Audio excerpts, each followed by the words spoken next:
اصل غریب کون ہے؟ ایک حدیث میں ہے کہ رسول اللہ صلی اللہ علیہ وآلہ وسلم نے سوال کیا، کیا تم لوگوں کو معلوم ہے کہ مفلس کسے کہتے ہیں؟ صحابہ نے عرض کیا، اللہ کے رسول، ہمارے یہاں مفلس اسے کہتے ہیں جس کے پاس درہم و دینار اور ضروری سامان زندگی نہ ہو۔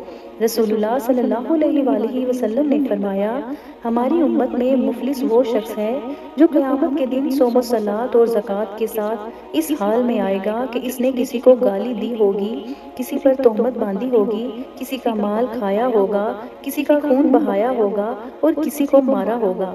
پھر اسے سب کے سامنے بٹھایا جائے گا اور بدلے میں اس کی نیکیاں مظلوموں کو دے دی جائیں گی۔ پھر اگر اس کے ظلموں کا بدلہ پورا ہونے سے پہلے اس کی نیکیاں ختم ہو جائیں گی تو مظلوموں کے گناہ لے کر اس پر رکھ دیے جائیں گے اور اسے جہنم میں ڈال دیا جائے گا۔ اے اللہ پاک، ہمیں اپنے نیک بندوں میں شامل کر لے اور اچھے کام کرنے